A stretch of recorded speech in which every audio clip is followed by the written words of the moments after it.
The Great Gatsby. Author, F. Scott Fitzgerald. Chapter 7. It was when curiosity about Gatsby was at its highest that the lights in his house failed to go on one Saturday night and, as obscurely as it had begun, his career as Trimalchio was over. Only gradually did I become aware that the automobiles which turned expectantly into his drive stayed for just a minute and then drove sulkily away. Wondering if he were sick, I went over to find out. An unfamiliar butler with a villainous face squinted at me suspiciously from the door. "Is Mr. Gatsby sick?" "Nope." After a pause he added "sir" in a dilatory, grudging way. I hadn't seen him around, and I was rather worried. "Tell him Mr. Carraway came over." "Who?" he demanded rudely. "Carraway." "Carraway. All right, I'll tell him." Abruptly he slammed the door. My Finn informed me that Gatsby had dismissed every servant in his house a week ago and replaced them with half a dozen others, who never went into West Egg Village to be bribed by the tradesmen, but ordered moderate supplies over the telephone. The grocery boy reported that the kitchen looked like a pigsty, and the general opinion in the village was that the new people weren't servants at all. Next day Gatsby called me on the phone. "Going away?" I inquired. "No, old sport. I hear you fired all your servants." "I wanted somebody who wouldn't gossip. Daisy comes over quite often in the afternoons." So the whole caravansary had fallen in like a card house at the disapproval in her eyes. "There's some people Wolfsheim wanted to do something for. They're all brothers and sisters. They used to run a small hotel." "I see." He was calling up at Daisy's request would I come to lunch at her house tomorrow? Miss Baker would be there. Half an hour later Daisy herself telephoned and seemed relieved to find that I was coming. Something was up. And yet I couldn't believe that they would choose this occasion for a scene, especially for the rather harrowing scene that Gatsby had outlined in the garden. The next day was broiling, almost the last, certainly the warmest, of the summer. As my train emerged from the tunnel into sunlight, only the hot whistles of the National Biscuit Company broke the simmering hush at noon. The straw seats of the car hovered on the edge of combustion. The woman next to me perspired delicately for a while into her white shirtwaist, and then, as her newspaper dampened under her fingers, lapsed despairingly into deep heat with a desolate cry. Her pocketbook slapped to the floor. "Oh, my," she gasped. I picked it up with a weary bend and handed it back to her, holding it at arm's length and by the extreme tip of the corners to indicate that I had no designs upon it, but everyone nearby, including the woman, suspected me just the same. "Hot," said the conductor to familiar faces. "Some weather." "Hot. Hot. Hot. Is it hot enough for you? Is it hot? Is it?" My commutation ticket came back to me with a dark stain from his hand. That anyone should care in this heat, whose flushed lips he kissed, whose head made damp the pajama pocket over his heart. Through the hall of the Buchanan's house blew a faint wind, carrying the sound of the telephone bell out to Gatsby and me as we waited at the door. "The master's body," roared the butler into the mouthpiece. "I'm sorry, madam, but we can't furnish it. It's far too hot to touch this noon." What he really said was, "Yes. Yes. I'll see." He set down the receiver and came toward us, glistening slightly, to take our stiff straw hats.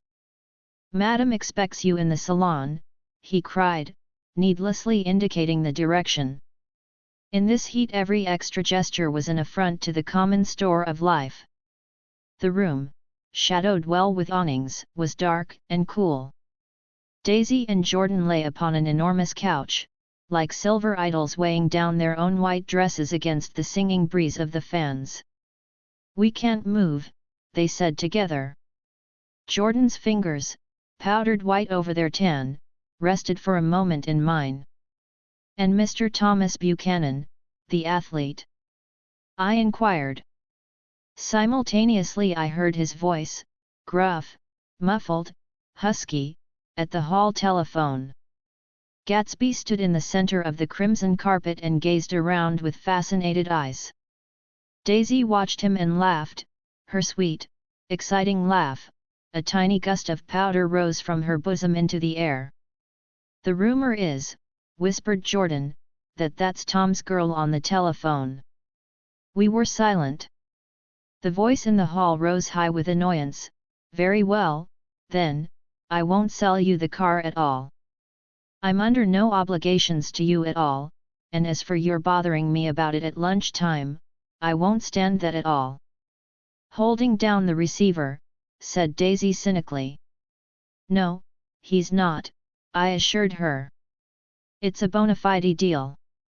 I happen to know about it." Tom flung open the door, blocked out its space for a moment with his thick body, and hurried into the room. "Mr. Gatsby." He put out his broad, flat hand with well-concealed dislike. "I'm glad to see you, sir." "Nick, make us a cold drink," cried Daisy. As he left the room again she got up and went over to Gatsby and pulled his face down, kissing him on the mouth. "You know I love you," she murmured. "You forget there's a lady present," said Jordan. Daisy looked around doubtfully. "You kiss Nick too? What a low, vulgar girl." "I don't care," cried Daisy, and began to clog on the brick fireplace. Then she remembered the heat and sat down guiltily on the couch just as a freshly laundered nurse leading a little girl came into the room. "Blessed Precious," she crooned, holding out her arms. "Come to your own mother that loves you." The child, relinquished by the nurse, rushed across the room and rooted shyly into her mother's dress. "The Blessed Precious. Did mother get powder on your old yellowy hair? Stand up now, and say how to do." Gatsby and I in turn leaned down and took the small reluctant hand. Afterward he kept looking at the child with surprise. I don't think he had ever really believed in its existence before. "I got dressed before luncheon," said the child, turning eagerly to Daisy. "That's because your mother wanted to show you off." Her face bent into the single wrinkle of the small white neck. "You dream, you. You absolute little dream." "Yes," admitted the child calmly. "Aunt Jordan's got on a white dress too. How do you like mother's friends?" Daisy turned her around so that she faced Gatsby. "Do you think they're pretty? Where's Daddy?" "She doesn't look like her father," explained Daisy. "She looks like me. She's got my hair and shape of the face." Daisy sat back upon the couch. The nurse took a step forward and held out her hand. "Come, Pammy. Goodbye, sweetheart." With a reluctant backward glance the well-disciplined child held to her nurse's hand and was pulled out the door, just as Tom came back, preceding 4 gin rickeys that clicked full of ice. Gatsby took up his drink. "They certainly look cool," he said, with visible tension. We drank in long, greedy swallows. "I read somewhere that the sun's getting hotter every year," said Tom genially. "It seems that pretty soon the Earth's going to fall into the sun, or wait a minute, it's just the opposite, the sun's getting colder every year." "Come outside," he suggested to Gatsby, "I'd like you to have a look at the place." I went with them out to the veranda. On the green Sound, stagnant in the heat, one small sail crawled slowly toward the fresher sea. Gatsby's eyes followed it momentarily. He raised his hand and pointed across the bay. "I'm right across from you." "So you are." Our eyes lifted over the rose beds and the hot lawn and the weedy refuse of the dog days along shore. Slowly the white wings of the boat moved against the blue cool limit of the sky. Ahead lay the scalloped ocean and the abounding Blessed Isles. "There's sport for you," said Tom, nodding. "I'd like to be out there with him for about an hour." We had luncheon in the dining room, darkened too against the heat, and drank down nervous gaiety with the cold ale. "What'll we do with ourselves this afternoon?" cried Daisy, "and the day after that, and the next 30 years. "Don't be morbid," Jordan said. "Life starts all over again when it gets crisp in the fall." "But it's so hot," insisted Daisy, on the verge of tears, "and everything's so confused. Let's all go to town." Her voice struggled on through the heat, beating against it, molding its senselessness into forms. "I've heard of making a garage out of a stable," Tom was saying to Gatsby, "but I'm the first man who ever made a stable out of a garage." "Who wants to go to town?" demanded Daisy insistently. Gatsby's eyes floated toward her. "Ah," she cried, "you look so cool." Their eyes met, and they stared together at each other, alone in space. With an effort she glanced down at the table. "You always look so cool," she repeated. She had told him that she loved him, and Tom Buchanan saw. He was astounded. His mouth opened a little, and he looked at Gatsby, and then back at Daisy as if he had just recognized her as someone he knew a long time ago. "You resemble the advertisement of the man," she went on innocently. "You know the advertisement of the man all right," broke in Tom quickly. "I'm perfectly willing to go to town. Come on, we're all going to town." He got up, his eyes still flashing between Gatsby and his wife. No one moved. "Come on." His temper cracked a little. "What's the matter, anyhow?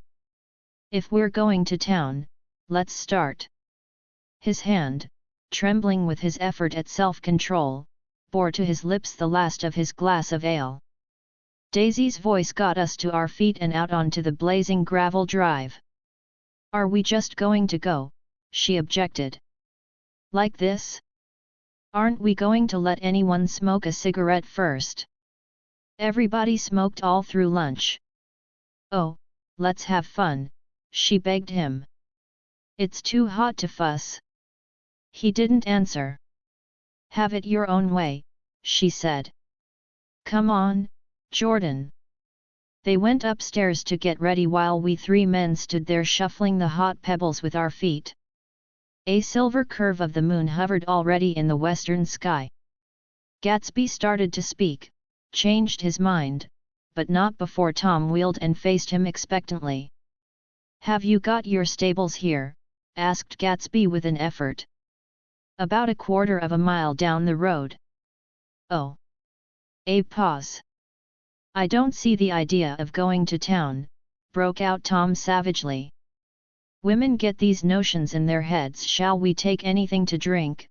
called Daisy from an upper window. "I'll get some whiskey," answered Tom. He went inside. Gatsby turned to me rigidly. "I can't say anything in his house, old sport." "She's got an indiscreet voice," I remarked. "It's full of—" I hesitated. "Her voice is full of money," he said suddenly. That was it. I'd never understood before. It was full of money. That was the inexhaustible charm that rose and fell in it, the jingle of it, the cymbals' song of it. High in a white palace, the king's daughter, the golden girl. Tom came out of the house wrapping a quart bottle in a towel, followed by Daisy and Jordan wearing small tight hats of metallic cloth and carrying light capes over their arms. "Shall we all go in my car?" suggested Gatsby. He felt the hot, green leather of the seat. "I ought to have left it in the shade." "Is it standard shift?" demanded Tom. "Yes." "Well, you take my coupe and let me drive your car to town." The suggestion was distasteful to Gatsby. "I don't think there's much gas," he objected. "Plenty of gas," said Tom boisterously. He looked at the gauge. "And if it runs out, I can stop at a drugstore." "You can buy anything at a drugstore nowadays." A pause followed this apparently pointless remark. Daisy looked at Tom frowning, and an indefinable expression, at once definitely unfamiliar and vaguely recognizable, as if I had only heard it described in words, passed over Gatsby's face. "Come on, Daisy," said Tom, pressing her with his hand toward Gatsby's car. "I'll take you in this circus wagon." He opened the door, but she moved out from the circle of his arm. "You take Nick and Jordan. We'll follow you in the coupe." She walked close to Gatsby, touching his coat with her hand. Jordan and Tom and I got into the front seat of Gatsby's car. Tom pushed the unfamiliar gears tentatively, and we shot off into the oppressive heat, leaving them out of sight behind. "Did you see that?" demanded Tom. "See what?" He looked at me keenly, realizing that Jordan and I must have known all along. "You think I'm pretty dumb, don't you?" he suggested. "Perhaps I am, but I have almost a second sight, sometimes, that tells me what to do." "Maybe you don't believe that, but science." He paused. The immediate contingency overtook him, pulled him back from the edge of theoretical abyss. "I've made a small investigation of this fellow," he continued. "I could have gone deeper if I'd known." "Do you mean you've been to a medium?" inquired Jordan humorously. "What?" Confused, he stared at us as we laughed. "A medium? About Gatsby?" "About Gatsby? No, I haven't. I said I'd been making a small investigation of his past." "And you found he was an Oxford man," said Jordan helpfully. "An Oxford man?" He was incredulous. "Like hell he is. He wears a pink suit." "Nevertheless he's an Oxford man." "Oxford, New Mexico," snorted Tom contemptuously, "or something like that." "Listen, Tom. If you're such a snob, why did you invite him to lunch?"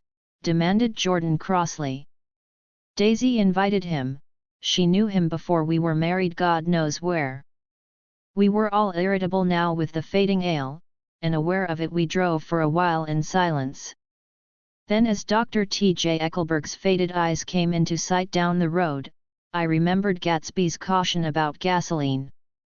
"We've got enough to get us to town," said Tom. "But there's a garage right here," objected Jordan. "I don't want to get stalled in this baking heat." Tom threw on both brakes impatiently, and we slid to an abrupt dusty stop under Wilson's sign. After a moment the proprietor emerged from the interior of his establishment and gazed hollow-eyed at the car. "Let's have some gas," cried Tom roughly. "What do you think we stopped for to admire the view?" "I'm sick," said Wilson without moving. "Been sick all day." "What's the matter?" "I'm all run down." "Well, shall I help myself?" Tom demanded. "You sounded well enough on the phone." With an effort Wilson left the shade and support of the doorway and, breathing hard, unscrewed the cap of the tank.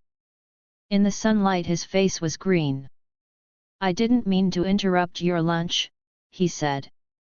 "But I need money pretty bad, and I was wondering what you were going to do with your old car." "How do you like this one?" inquired Tom.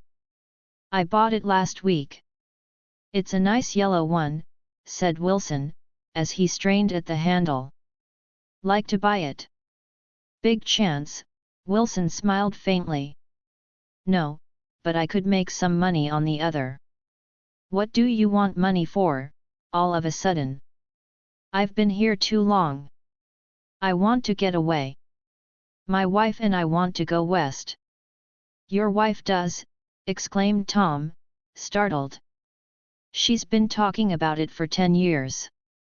He rested for a moment against the pump, shading his eyes. "And now she's going whether she wants to or not. I'm going to get her away." The coupe flashed by us with a flurry of dust and the flash of a waving hand. "What do I owe you?" demanded Tom harshly. "I just got wised up to something funny the last 2 days," remarked Wilson. "That's why I want to get away." That's why I've been bothering you about the car. What do I owe you? $20. The relentless beating heat was beginning to confuse me, and I had a bad moment there before I realized that so far his suspicions hadn't alighted on Tom. He had discovered that Myrtle had some sort of life apart from him in another world, and the shock had made him physically sick. I stared at him and then at Tom, who had made a parallel discovery less than an hour before, and it occurred to me that there was no difference between men in intelligence or race, so profound as the difference between the sick and the well.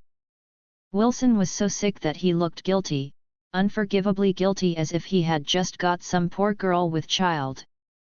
"I'll let you have that car," said Tom. "I'll send it over tomorrow afternoon." That locality was always vaguely disquieting, even in the broad glare of afternoon, and now I turned my head as though I had been warned of something behind. Over the ash heaps the giant eyes of Dr. T.J. Eckelberg kept their vigil, but I perceived, after a moment, that other eyes were regarding us with peculiar intensity from less than 20 feet away. In one of the windows over the garage the curtains had been moved aside a little, and Myrtle Wilson was peering down at the car. So engrossed was she that she had no consciousness of being observed, and one emotion after another crept into her face like objects into a slowly developing picture. Her expression was curiously familiar. It was an expression I had often seen on women's faces, but on Myrtle Wilson's face it seemed purposeless and inexplicable until I realized that her eyes, wide with jealous terror, were fixed not on Tom, but on Jordan Baker, whom she took to be his wife.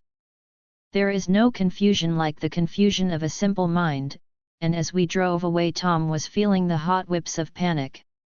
His wife and his mistress, until an hour ago secure and inviolate, were slipping precipitately from his control. Instinct made him step on the accelerator with the double purpose of overtaking Daisy and leaving Wilson behind, and we sped along toward Astoria at 50 miles an hour, until, among the spidery girders of the elevated, we came in sight of the easy-going blue coupe. "Those big movies around 50th Street are cool," suggested Jordan. "I love New York on summer afternoons when everyone's away. There's something very sensuous about it, overripe, as if all sorts of funny fruits were going to fall into your hands." The word sensuous had the effect of further disquieting Tom, but before he could invent a protest the coupe came to a stop, and Daisy signaled us to draw up alongside. "Where are we going?" she cried. "How about the movies?" "It's so hot," she complained. "You go. We'll ride around and meet you after." With an effort her wit rose faintly. "We'll meet you on some corner. I'll be the man smoking 2 cigarettes." "We can't argue about it here," Tom said impatiently, as a truck gave out a cursing whistle behind us. "You follow me to the south side of Central Park, in front of the plaza." Several times he turned his head and looked back for their car, and if the traffic delayed them he slowed up until they came into sight. I think he was afraid they would dart down a side street and out of his life forever. But they didn't. And we all took the less explicable step of engaging the parlor of a suite in the Plaza Hotel. The prolonged and tumultuous argument that ended by herding us into that room eludes me, though I have a sharp physical memory that, in the course of it, my underwear kept climbing like a damp snake around my legs and intermittent beads of sweat raced cool across my back. The notion originated with Daisy's suggestion that we hire 5 bathrooms and take cold baths, and then assumed more tangible form as a place to have a mint julep. Each of us said over and over that it was a crazy idea. We all talked at once to a baffled clerk and thought, or pretended to think, that we were being very funny. The room was large and stifling, and, though it was already 4 o'clock, opening the windows admitted only a gust of hot shrubbery from the park. Daisy went to the mirror and stood with her back to us, fixing her hair. "It's a swell suite," whispered Jordan respectfully, and everyone laughed. "Open another window," commanded Daisy, without turning around. "There aren't any more," Well, we'd better telephone for an axe. The thing to do is to forget about the heat, said Tom impatiently. You make it 10 times worse by crabbing about it. He unrolled the bottle of whiskey from the towel and put it on the table.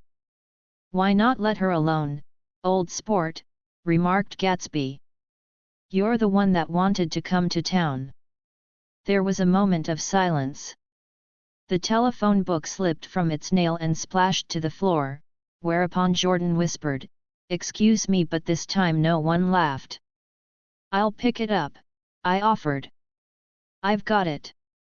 Gatsby examined the parted string, muttered in an interested way, and tossed the book on a chair. "That's a great expression of yours, isn't it?" said Tom sharply. "What is?" "All this old sport business. Where'd you pick that up?" "Now see here, Tom," said Daisy, turning around from the mirror, "if you're going to make personal remarks I won't stay here a minute. Call up and order some ice for the mint julep." As Tom took up the receiver, the compressed heat exploded into sound and we were listening to the portentous chords of Mendelssohn's Wedding March from the ballroom below. "Imagine marrying anybody in this heat," cried Jordan dismally. "Still, I was married in the middle of June," Daisy remembered. "Louisville in June." Somebody fainted. "Who was it fainted, Tom?" "Biloxi," he answered shortly. "A man named Biloxi. Blocks Biloxi, and he made boxes, that's a fact, and he was from Biloxi, Tennessee. They carried him into my house," appended Jordan, "because we lived just 2 doors from the church. And he stayed 3 weeks, until Daddy told him he had to get out.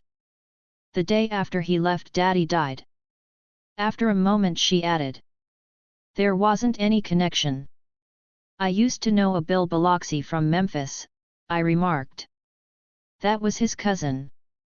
I knew his whole family history before he left. He gave me an aluminium putter that I use today." The music had died down as the ceremony began, and now a long cheer floated in at the window, followed by intermittent cries of "yeah, yeah, yeah," and finally by a burst of jazz as the dancing began. "We're getting old," said Daisy. "If we were young we'd rise and dance." "Remember Biloxi," Jordan warned her. "Where'd you know him, Tom?" "Biloxi." He concentrated with an effort. "I didn't know him. He was a friend of Daisy's." "He was not," she denied. "I'd never seen him before. He came down in the private car." "Well, he said he knew you. He said he was raised in Louisville. Asa Bird brought him around at the last minute and asked if we had room for him." Jordan smiled. "He was probably bumming his way home. He told me he was president of your class at Yale." Tom and I looked at each other blankly. "Biloxi. First place, we didn't have any president." Gatsby's foot beat a short, restless tattoo and Tom eyed him suddenly.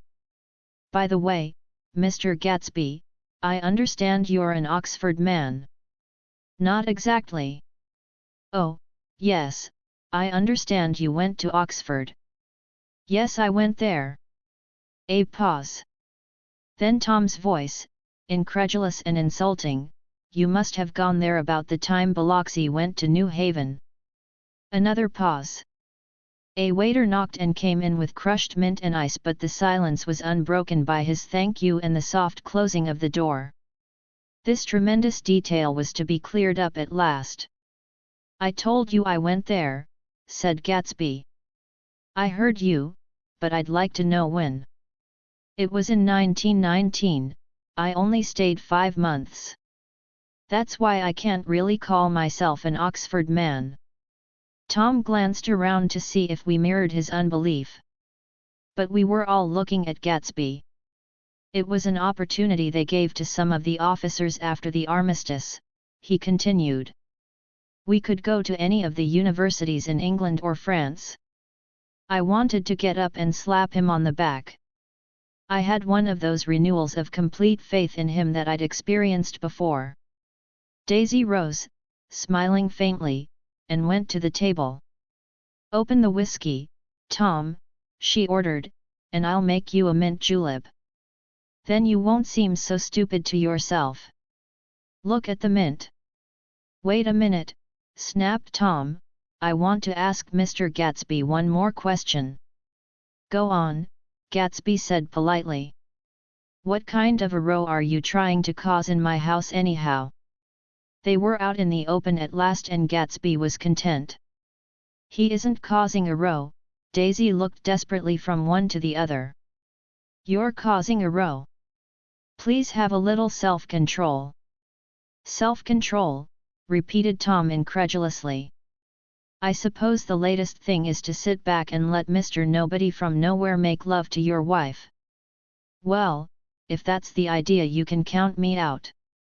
Nowadays people begin by sneering at family life and family institutions, and next they'll throw everything overboard and have intermarriage between black and white." Flushed with his impassioned gibberish, he saw himself standing alone on the last barrier of civilization. "We're all white here," murmured Jordan. "I know I'm not very popular. I don't give big parties.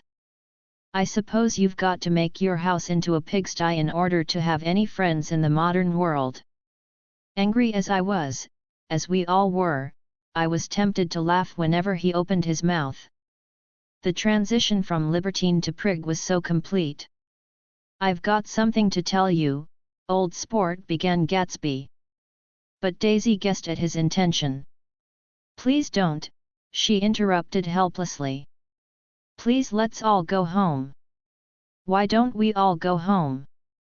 "That's a good idea," I got up. "Come on, Tom. Nobody wants a drink. I want to know what Mr. Gatsby has to tell me." "Your wife doesn't love you," said Gatsby. "She's never loved you."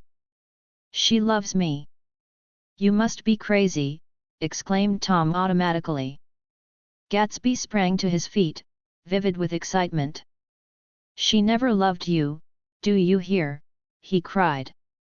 "She only married you because I was poor and she was tired of waiting for me.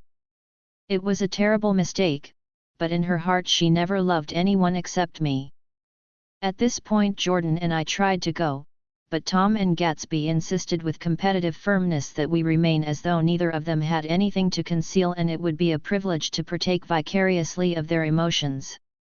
"Sit down, Daisy," Tom's voice groped unsuccessfully for the paternal note. "What's been going on? I want to hear all about it." "I told you what's been going on," said Gatsby. "Going on for 5 years and you didn't know." Tom turned to Daisy sharply. "You've been seeing this fellow for 5 years." "Not seeing," said Gatsby. "No, we couldn't meet. But both of us loved each other all that time, old sport, and you didn't know." I used to laugh sometimes, but there was no laughter in his eyes to think that you didn't know. "Oh, that's all." Tom tapped his thick fingers together like a clergyman and leaned back in his chair. "You're crazy," he exploded. "I can't speak about what happened 5 years ago, because I didn't know Daisy then and I'll be damned if I see how you got within a mile of her unless you brought the groceries to the back door. But all the rest of that's a goddamned lie. Daisy loved me when she married me and she loves me now." "No," said Gatsby, shaking his head. "She does, though. The trouble is that sometimes she gets foolish ideas in her head and doesn't know what she's doing." He nodded sagely. "And what's more, I love Daisy too. Once in a while I go off on a spree and make a fool of myself, but I always come back, and in my heart I love her all the time." "You're revolting," said Daisy. She turned to me, and her voice, dropping an octave lower, filled the room with thrilling scorn.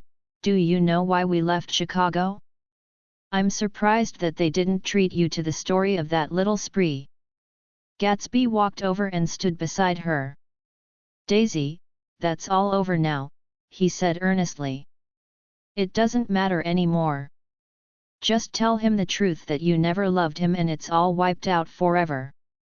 She looked at him blindly. Why, how could I love him possibly? You never loved him. She hesitated. Her eyes fell on Jordan and me with a sort of appeal, as though she realized at last what she was doing and as though she had never, all along, intended doing anything at all. But it was done now. It was too late. I never loved him, she said, with perceptible reluctance. Not at Kapiolani, demanded Tom suddenly. No, from the ballroom beneath, muffled and suffocating chords were drifting up on hot waves of air. Not that day I carried you down from the punch bowl to keep your shoes dry. There was a husky tenderness in his tone. Daisy. Please don't. Her voice was cold, but the rancor was gone from it. She looked at Gatsby. There, Jay, she said, but her hand as she tried to light a cigarette was trembling. Suddenly she threw the cigarette and the burning match on the carpet. Oh, you want too much, she cried to Gatsby. I love you now, isn't that enough? I can't help what's past. She began to sob helplessly. I did love him once, but I loved you too. Gatsby's eyes opened and closed. You loved me too, he repeated. Even that's a lie, said Tom savagely. She didn't know you were alive. Why, there's things between Daisy and me that you'll never know, things that neither of us can ever forget. The words seemed to bite physically into Gatsby. I want to speak to Daisy alone, he insisted. She's all excited now. Even alone I can't say I never loved Tom, she admitted in a pitiful voice. It wouldn't be true. Of course it wouldn't, agreed Tom. She turned to her husband. As if it mattered to you, she said. Of course it matters. I'm going to take better care of you from now on. You don't understand, said Gatsby, with a touch of panic. You're not going to take care of her anymore. I'm not. Tom opened his eyes wide and laughed. He could afford to control himself now. Why's that? Daisy's leaving you. Nonsense. I am, though, she said with a visible effort. She's not leaving me. Tom's words suddenly leaned down over Gatsby. Certainly not for a common swindler who'd have to steal the ring he put on her finger. I won't stand this, cried Daisy. Oh, please let's get out. Who are you, anyhow? Broke out Tom. You're one of that bunch that hangs around with Meyer Wolfsheim, that much I happen to know. I've made a little investigation into your affairs and I'll carry it further tomorrow. You can suit yourself about that, old sport, said Gatsby steadily. I found out what your drugstores were. He turned to us and spoke rapidly. He and this Wolfsheim bought up a lot of side street drugstores here and in Chicago and sold grain alcohol over the counter. That's one of his little stunts. I picked him for a bootlegger the first time I saw him, and I wasn't far wrong. What about it? Said Gatsby politely. I guess your friend Walter Chase wasn't too proud to come in on it. And you left him in the lurch, didn't you? You let him go to jail for a month over in New Jersey. God! You ought to hear Walter on the subject of you. He came to us dead broke. He was very glad to pick up some money, old sport. Don't you call me old sport, cried Tom. Gatsby said nothing. Walter could have you up on the betting laws too, but Wolfsheim scared him into shutting his mouth. That unfamiliar yet recognizable look was back again in Gatsby's face. That drugstore business was just small change, continued Tom slowly, but you've got something on now that Walter's afraid to tell me about. I glanced at Daisy, who was staring terrified between Gatsby and her husband, and at Jordan, who had begun to balance an invisible but absorbing object on the tip of her chin. Then I turned back to Gatsby and was startled at his expression. He looked, and this is said in all contempt for the babbled slander of his garden, as if he had killed a man. For a moment the set of his face could be described in just that fantastic way. It passed, and he began to talk excitedly to Daisy, denying everything, defending his name against accusations that had not been made. But with every word she was drawing further and further into herself, so he gave that up, and only the dead dream fought on as the afternoon slipped away, trying to touch what was no longer tangible, struggling unhappily, undespairingly, toward that lost voice across the room. The voice begged again to go. "Please, Tom.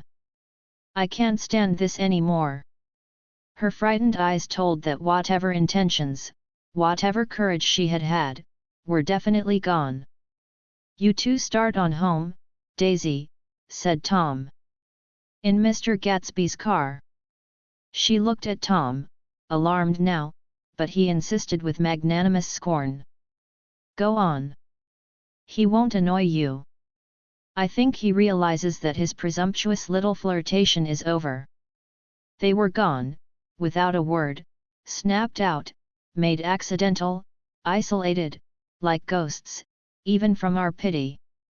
After a moment Tom got up and began wrapping the unopened bottle of whiskey in the towel. "Want any of this stuff, Jordan?" "Nick." I didn't answer. "Nick?" he asked again. "What? Want any?" "No. I just remembered that today's my birthday." I was 30. Before me stretched the portentous, menacing road of a new decade. It was 7 o'clock when we got into the coupe with him and started for Long Island. Tom talked incessantly, exulting and laughing, but his voice was as remote from Jordan and me as the foreign clamor on the sidewalk or the tumult of the elevated overhead. Human sympathy has its limits, and we were content to let all their tragic arguments fade with the city lights behind. 30, the promise of a decade of loneliness, a thinning list of single men to know, a thinning briefcase of enthusiasm, thinning hair. But there was Jordan beside me, who, unlike Daisy, was too wise ever to carry well-forgotten dreams from age to age. As we passed over the dark bridge, her wan face fell lazily against my coat's shoulder and the formidable stroke of 30 died away with the reassuring pressure of her hand. So we drove on toward death through the cooling twilight. The young Greek, Michaelis, who ran the coffee joint beside the ash heaps, was the principal witness at the inquest. He had slept through the heat until after 5, when he strolled over to the garage, and found George Wilson sick in his office, really sick, pale as his own pale hair and shaking all over.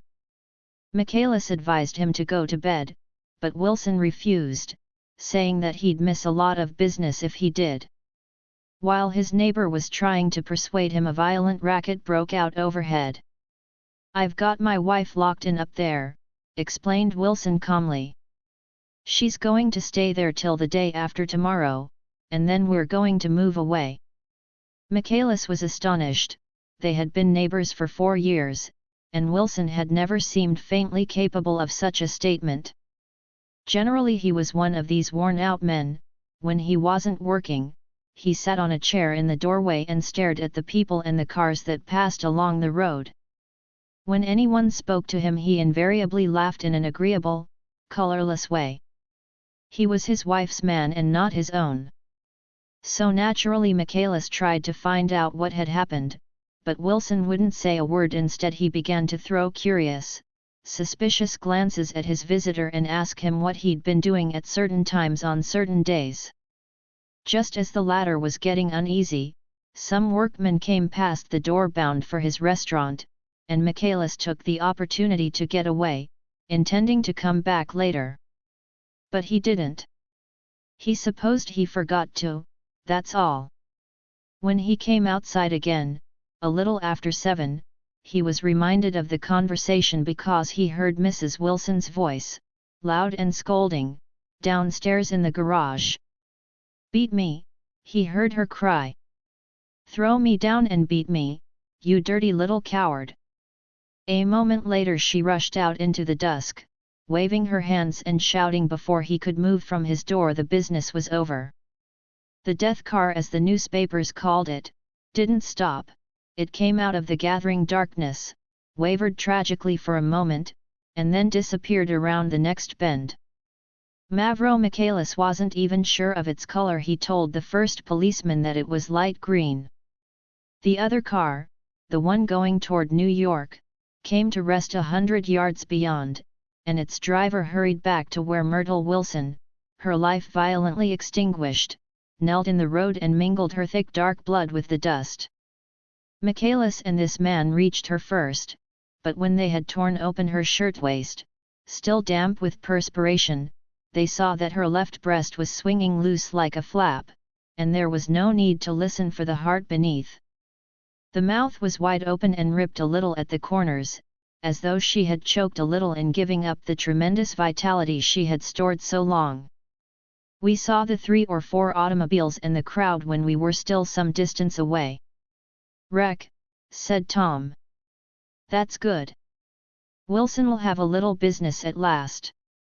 He slowed down, but still without any intention of stopping, until, as we came nearer, the hushed, intent faces of the people at the garage door made him automatically put on the brakes. "We'll take a look," he said doubtfully, "just a look." I became aware now of a hollow, wailing sound which issued incessantly from the garage, a sound which as we got out of the coupe and walked toward the door resolved itself into the words "Oh, my God," uttered over and over in a gasping moan. "There's some bad trouble here," said Tom excitedly. He reached up on tiptoes and peered over a circle of heads into the garage, which was lit only by a yellow light in a swinging metal basket overhead. Then he made a harsh sound in his throat, and with a violent thrusting movement of his powerful arms pushed his way through. The circle closed up again with a running murmur of expostulation. It was a minute before I could see anything at all. Then new arrivals deranged the line, and Jordan and I were pushed suddenly inside. Myrtle Wilson's body, wrapped in a blanket, and then in another blanket, as though she suffered from a chill in the hot night, lay on a work table by the wall, and Tom, with his back to us, was bending over it, motionless. Next to him stood a motorcycle policeman taking down names with much sweat and correction in a little book. At first I couldn't find the source of the high, groaning words that echoed clamorously through the bare garage. Then I saw Wilson standing on the raised threshold of his office, swaying back and forth and holding to the doorposts with both hands. Some man was talking to him in a low voice and attempting, from time to time, to lay a hand on his shoulder, but Wilson neither heard nor saw. His eyes would drop slowly from the swinging light to the laden table by the wall, and then jerk back to the light again, and he gave out incessantly his high, horrible call, "Oh, my God! Oh, my God! Oh, God! Oh, my God!" Presently Tom lifted his head with a jerk and, after staring around the garage with glazed eyes, addressed a mumbled incoherent remark to the policeman. "Mav," the policeman was saying. "Oh no, R," corrected the man. "Mavro, listen to me," muttered Tom fiercely. "R," said the policeman. "Oh gg." He looked up as Tom's broad hand fell sharply on his shoulder. "What you want, fella? What happened, that's what I want to know." "Otto hit her. Instantly killed." "Instantly killed," repeated Tom, staring. "She ran out in a road. Son of a bitch didn't even stop his car." "There was 2 cars, said Michaelis, "one common, one goin', see." "Going where?" asked the policeman keenly. "One goin' each way." "Well," his hand rose toward the blankets but stopped halfway and fell to his side. "She ran out there and the one common from N York knock right into her, goin' 30 or 40 miles an hour." "What's the name of this place here?" demanded the officer. "Hasn't got any name." A pale well-dressed Negro stepped near. "It was a yellow car," he said, "big yellow car." "No. See the accident?" asked the policeman. "No, but the car passed me down the road, going faster than 40. Going 50, 60. Come here and let's have your name. Look out now. I want to get his name."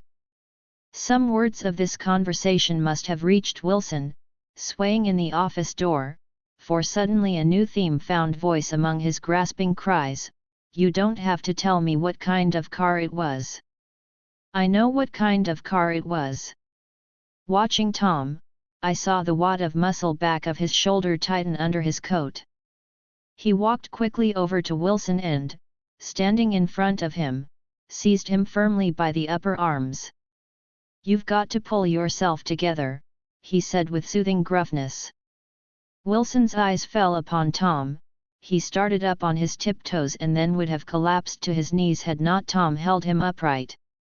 "Listen," said Tom, shaking him a little. "I just got here a minute ago, from New York. I was bringing you that coupe we've been talking about. That yellow car I was driving this afternoon wasn't mine, do you hear? I haven't seen it all afternoon." Only the Negro and I were near enough to hear what he said, but the policeman caught something in the tone and looked over with truculent eyes. "What's all that?" he demanded. "I'm a friend of his." Tom turned his head but kept his hands firm on Wilson's body. "He says he knows the car that did it. It was a yellow car." Some dim impulse moved the policeman to look suspiciously at Tom. "And what color's your car?" "It's a blue car, a coupe." "We've come straight from New York," I said. Someone who had been driving a little behind us confirmed this, and the policeman turned away. "Now, if you'll let me have that name again," correct. Picking up Wilson like a doll, Tom carried him into the office, set him down in a chair, and came back. "If somebody'll come here and sit with him," he snapped authoritatively. He watched while the two men standing closest glanced at each other and went unwillingly into the room. Then Tom shut the door on them and came down the single step, his eyes avoiding the table. As he passed close to me he whispered, "Let's get out." Self-consciously, with his authoritative arms breaking the way, we pushed through the still gathering crowd, passing a hurried doctor, case in hand, who had been sent for in Wild Hope half an hour ago. Tom drove slowly until we were beyond the bend, then his foot came down hard, and the coupe raced along through the night. In a little while I heard a low husky sob, and saw that the tears were overflowing down his face. "The goddamned coward," he whimpered. "He didn't even stop his car." The Buchanan's house floated suddenly toward us through the dark rustling trees. Tom stopped beside the porch and looked up at the second floor, where two windows bloomed with light among the vines. "Daisy's home," he said. As we got out of the car he glanced at me and frowned slightly. "I ought to have dropped you in West Egg, Nick. There's nothing we can do tonight." A change had come over him, and he spoke gravely, and with decision. As we walked across the moonlight gravel to the porch he disposed of the situation in a few brisk phrases. "I'll telephone for a taxi to take you home, and while you're waiting you and Jordan better go in the kitchen and have them get you some supper if you want any." He opened the door. "Come in." "No, thanks. But I'd be glad if you'd order me the taxi." "I'll wait outside." Jordan put her hand on my arm. "Won't you come in, Nick?" "No, thanks. I was feeling a little sick and I wanted to be alone." But Jordan lingered for a moment more. "It's only 9:30, she said. "I'd be damned if I'd go in, I'd had enough of all of them for one day," and suddenly that included Jordan too. She must have seen something of this in my expression, for she turned abruptly away and ran up the porch steps into the house. I sat down for a few minutes with my head in my hands, until I heard the phone taken up inside and the butler's voice calling a taxi. Then I walked slowly down the drive away from the house, intending to wait by the gate. I hadn't gone 20 yards when I heard my name and Gatsby stepped from between two bushes into the path. I must have felt pretty weird by that time, because I could think of nothing except the luminosity of his pink suit under the moon. "What are you doing?" I inquired. "Just standing here, old sport." Somehow, that seemed a despicable occupation. For all I knew he was going to rob the house in a moment, I wouldn't have been surprised to see sinister faces, the faces of Wolf Shiem's people, behind him in the dark shrubbery. "Did you see any trouble on the road?" he asked after a minute. "Yes." He hesitated. "Was she killed?" "Yes." "I thought so," I told Daisy. "I thought so. It's better that the shock should all come at once. She stood it pretty well." He spoke as if Daisy's reaction was the only thing that mattered. "I got to West Egg by a side road," he went on, "and left the car in my garage. I don't think anybody saw us, but of course I can't be sure." I disliked him so much by this time that I didn't find it necessary to tell him he was wrong. "Who was the woman?" he inquired. "Her name was Wilson. Her husband owns the garage." "How the devil did it happen?" "Well, I tried to swing the wheel," he broke off, and suddenly I guessed at the truth. "Was Daisy driving?" "Yes," he said after a moment, "but of course I'll say I was. You see, when we left New York she was very nervous and she thought it would steady her to drive, and this woman rushed out at us just as we were passing a car coming the other way. It all happened in a minute, but it seemed to me that she wanted to speak to us, thought we were somebody she knew.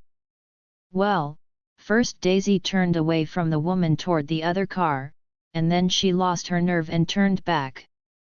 The second my hand reached the wheel I felt the shock. It must have killed her instantly.